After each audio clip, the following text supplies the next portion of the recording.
पाकिस्तान एक चीज को लेकर भारत में बार बार एक फियर साइकोसिस क्रिएट कर रहा है।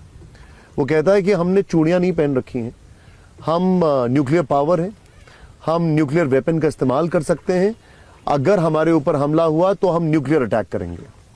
देखिए ये बबर धमकियाँ है, ये बबर धमकी बोलते हैं इसको। ये सब बातें पाकिस्तान कर रहा है, बरसों से कर रहा है।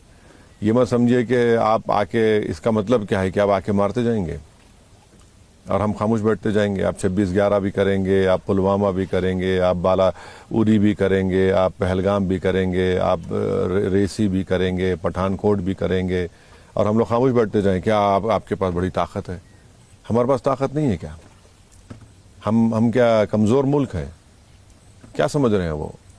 एक फेल्ड नेशन है जहां पर आपके मुल्क में खुद लड़ाई झगड़े हैं, आपके पास कई प्रॉब्लम्स हैं और आप भारत की तरफ नज़र उठाकर देख रहे हैं और इस तरह की। Welcome to Saptagiri NPS university. Admissions open for BE, BCA, MBA and MCA for the academic year 2025-26.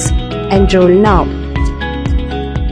बकवास बात कर रहे हैं तो ये बकवास है। ये बार बार न्यूक्लियर स्टेट है, न्यूक्लियर स्टेट है बोल बोल कर अपनी अहमियत को जताने की कोशिश कर रहे हैं वेस्टर्न मीडिया में, वेस्टर्न कंट्रीज़ में। वो भी देख चुके हैं कि पाकिस्तान क्या कर रहा है, वो जान चुके हैं पाकिस्तान का असली चेहरा क्या है। मैं आपको बता रहा हूं कि इस साल फरवरी 25 में पाक ऑक्यूपाइड कश्मीर में POK में लश्कर तैयबा के शायद हाफिज सईद का बेटा या कोई रिश्तेदार था, उसकी स्पीच है। उसने अपनी स्पीच में कहा कि हम 2025 में साल भर हम लोग गड़बड़ करेंगे, जिहाद करेंगे। तो वही तो नतीजा है ना, ये जो हम पहलगाम देख रहे हैं।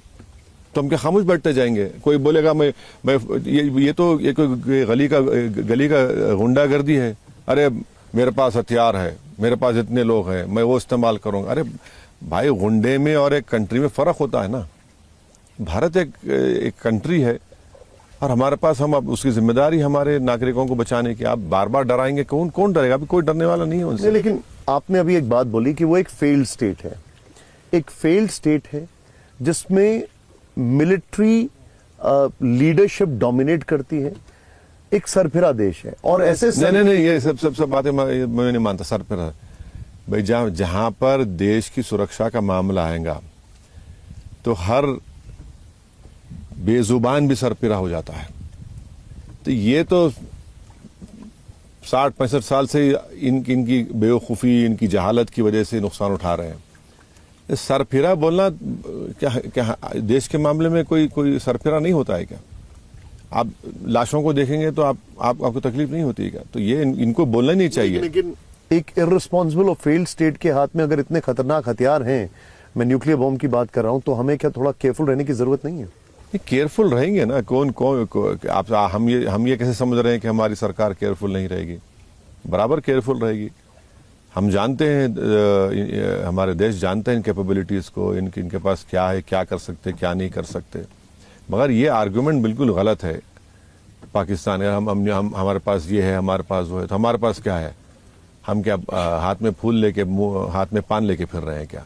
है बिलावल भुट्टो वो स्टेटमेंट देते हैं कि हम खून की नदियां बहा देंगे, ये उनका बयान आता है। ये बकवास बात करते हैं। जिसकी माँ को आतंकवादियों ने गोली मारकर हत्या कर दी, जो वापस आई थी बरसों के बाद पाकिस्तान को, अब उनको इसका ख्याल नहीं है कि उनकी माँ को किसने मारा। कम से कम हम उसको तो याद कर लेते। आप तो विक्टिम रहे हैं, पर्सनली विक्टिम रहे हैं, और आप बात कर रहे हैं खून बहाएंगे। ये क्या खून बहाएंगे? आप पाकिस्तान में पंजाब और सिंध में झगड़ा होता है पानी का, उसको तो सॉल्व नहीं कर पा रहे, आप भारत को बोल रहे हैं।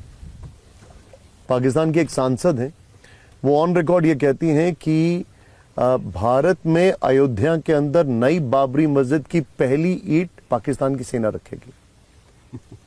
बिल्ली के ख्वाब में छिचड़े बोलते हैं उसको। आप अपना देख लो, आप क्या कर रहे हैं वहां पर। आप शियाओं को मारते हैं, आप सूफियों को मारते हैं, आप क्या क्या नहीं करते वहां पर। आप वहां के अपने मस्जिदों में खून बहाना रोकिए पहले। आपके मसाजिद में जो खून बह रहा है उसको तो रोकिए। आप हमारे वतन की फिक्र मत करिए। यहाँ का मुसलमान इस्लाम पर चल रहा है, हमारी मसाजिदों को हम आबाद रखें और रखेंगे। हाँ, हमारे मुल्क में जो भी मसले मसाइल है हम अब संविधान के दायरे में उसको लड़ रहे हैं और हल भी करेंगे। और आप अपनी फिक्र करिए, आप अपने मस्जिदों की फिक्र करिए। वो लाल मस्जिद के इमाम साहब क्या बोले जरा सुन लो। अगर कान में रुई है तो निकाल के सुन लो उसको।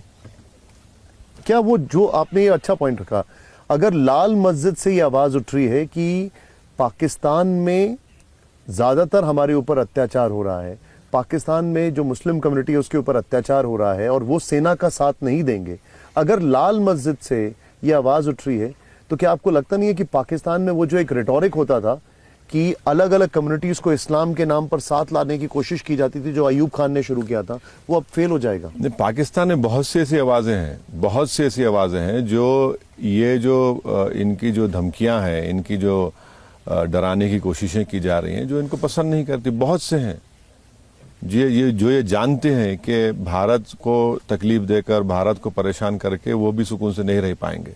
वो जानते हैं, हर एतबार से लोग जानते हैं। तो ये जो सो कॉल्ड बेलिजरेंस की जो लाइन ली जा रही है, ये सब दिखावे के लिए और कुछ नहीं है।